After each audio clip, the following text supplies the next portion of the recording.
Well, howdy there. You know, this is for Mary. Hi, Mary.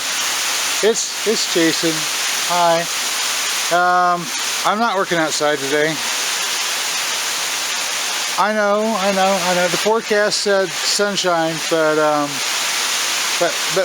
we're just gonna do things a little different here today, you know, than have sunshine and dry weather.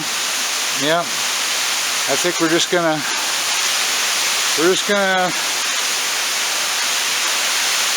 have to wait until maybe tomorrow. Finish getting the rest of them wood chips out. Oh my.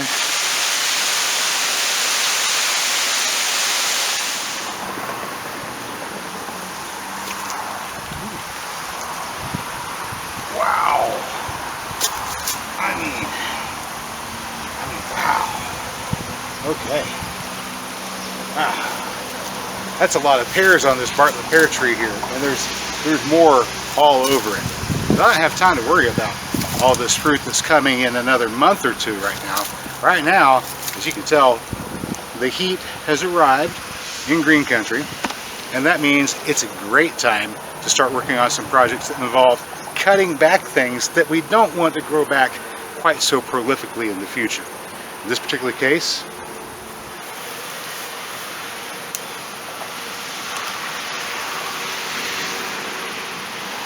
I'm talking about these redbud trees over here by the house. Pardon my lunchtime. Alright, now these redbuds certainly have done great at keeping the front porch shaded, and that's all well and good, but as you can see, they've been growing right up into the eaves. And I've been cutting them back and training them for a couple of years, and then this past year I just realized that my water line and the gas line run in through right here. Where all these weeds are. No, right here where this tree is. And if I allow it to continue to grow, eventually it is going to compromise those lines. So regardless of whether I like it here or not, it's going to have to go. And of course, along with it, we're going to take out a bunch of these weeds. And of course, the overall project is going to conclude with a new block wall. But today, lucky you get to see us cut down a tree, or two or three. I think we're going to start. Ooh, do you like those elderberries right there? Yeah, we're going to open up and we're going to give those elderberries a little bit more light by removing this tree right here. It's a big one, but it's not so big that we can't take it down with just a simple hand tool. Ladies and gentlemen, I would like to introduce you to an implement that we call the bowl saw. This one is from a company called Fano Sawworks. It's a 30-inch bowl saw. Now, a lot of these you can get with a little nib right here on the front that can be used to attach an additional handle. With the additional handle, this saw can be used by a two-man team, or you could stabilize with the handle up here while you're cutting if that's your desire. But a two-man team, that would make this a two-man crosscut saw or a one-man heavy-duty bowl saw, which is exactly what this is. Watch what it can do. Now we're just going to go ahead and start out by cutting off this top piece here.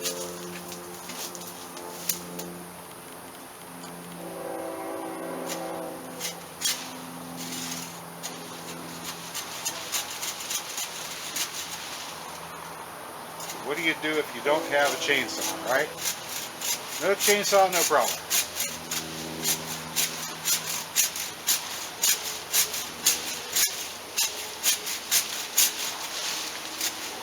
Cut with this saw for a little bit here. So I have kind of a hinge cut.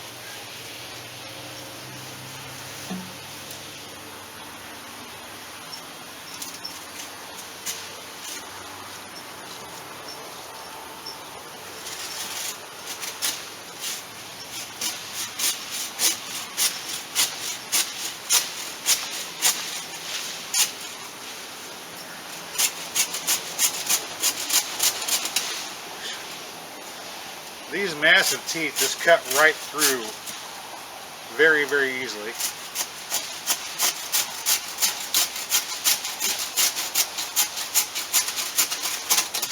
Like so.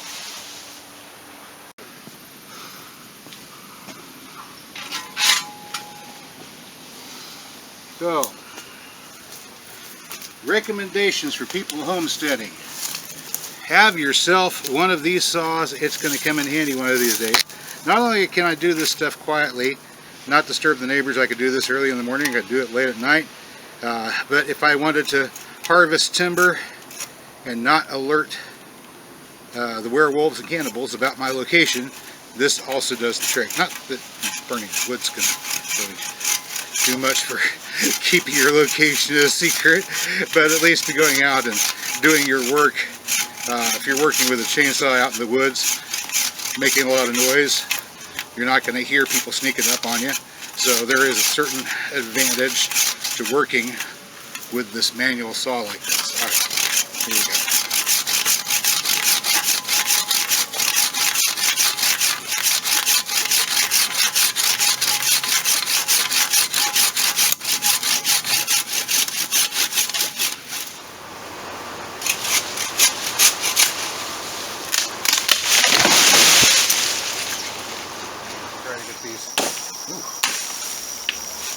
Try to get these limbs lopped off a bit here. There we go. See, your bill hook, this is a little bill hook, kind of a little bill hook machete type thing.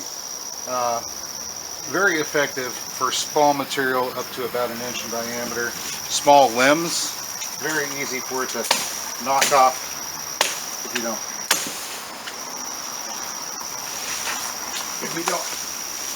go halfway at it.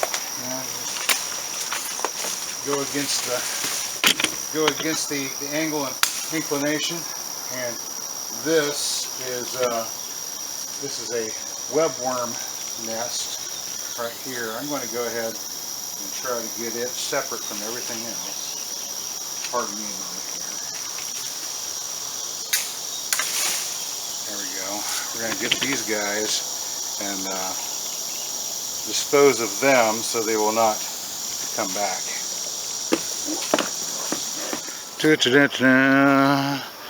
We got ourselves a trash can. On the trash can we got fuzzy little tent caterpillars crawling around. Boy, they're just excitable. They don't know what they're gonna do. Well, there's gonna be some more stuff for you to eat in there, but there's gonna be some more tent caterpillars. We're gonna get this out to the dump.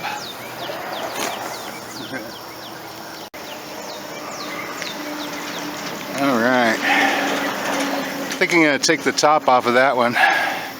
That's a good 10-12 foot of Helianthus tuberosa there. That's the Jerusalem artichoke, this one here. Now, most of our annual sunflowers are either done flowering or are flowering right now. This is on the east side, more sun exposure. You can see, yeah, there's sunflower heads there that have already finished. That one's finished. I need to harvest that, or the grasshoppers are just going to eat it all. As you see, they've already started in on this one here in the foreground. So we got some more work ahead of us. Oh yeah. Yeah. This one's almost totally destroyed here. So let's go around and gather some of these up while they still last. Or I guess we could just let the animals keep on eating them. There's no harm, no foul.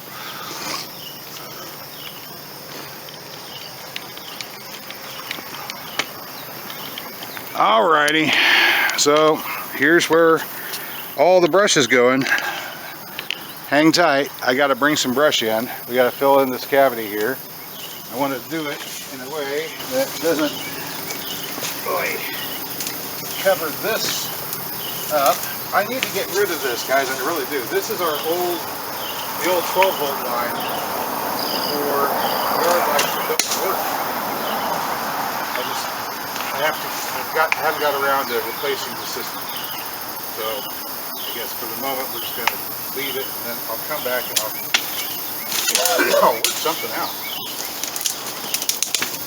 Here at the bottom of this 2-foot deep trench, we're going to go ahead and throw in as much brush and junk as we can before I top it off with wood chips, because I've got to spend fuel to drive out to the green waste site to get wood chips, and I've got dead wood that I can dispose of right here, right now. So there we go. That's the thinking. And so now all this small stuff with its leaves and small branches is going to come and fill in this trench.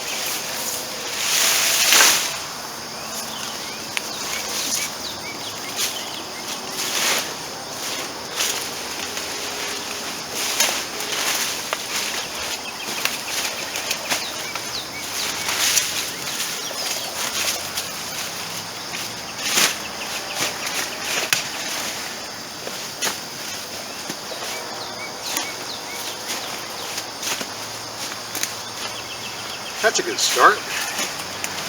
Walk on it, pack it down a bit.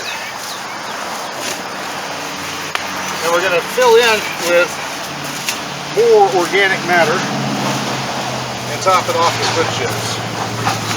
So we don't have to spend as much gas going back and forth for organic matter, because we have a lot of it that we're just making right here on the site.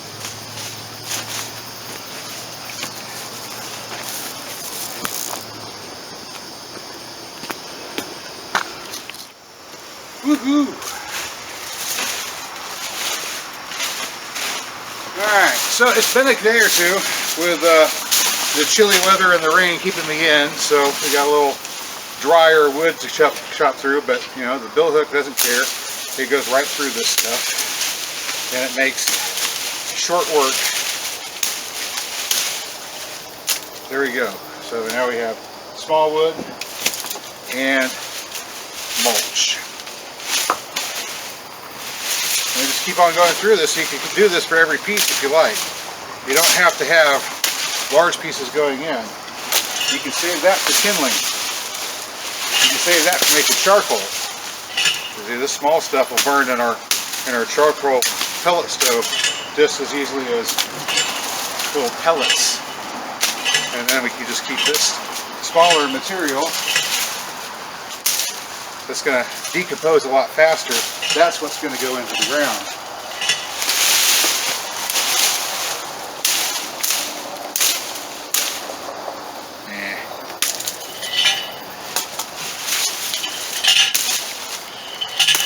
See, I'm not the only one right there looking at it.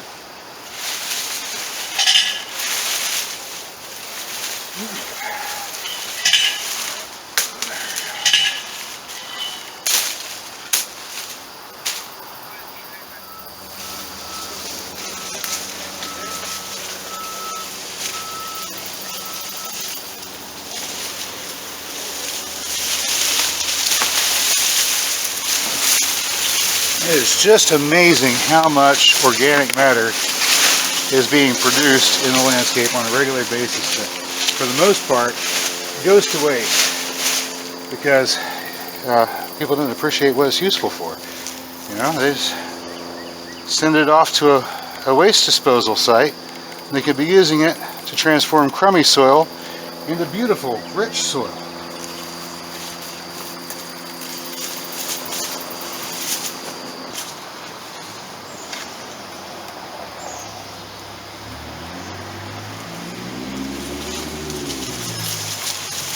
Alright, are we still rolling? I hope we're still rolling. I'll tell you what, it's a crime having to walk across this really soft soil back here, but it's the only way I can get over here at the moment. It's just thick. Alright, drop these guys off. On this side, there we go. Oh, that's a sunflower on the shoulder. Alright, that's good. So, of the 2 feet, we're going to do about a foot worth of this woody green waste. Right? It's stuff that really we just have them shred for us, since we'd be hauling it right back as wood chips. So we may as well put it down as it is. It's small enough in size that a couple of years is going to render it into soil. Oh my gosh, this sunflower is just bumping me in the face. I'm going to go ahead and do something with it. Hang on. The sunflowers, incidentally, there's one right here. They can also be used for compost. And let's see if the, ooh, yeah, actually, and keep the head on this one. There's enough good seeds in this one. But, oh, get some bird seed for our birds. They're chirping and chirping. They know what this is. There we go. Woohoo. Knock off the rest of those flower bits. The seeds are on the inside. Boy. There. Let's get this in and dry it out before the bugs can have it. There's a nice sunflower head.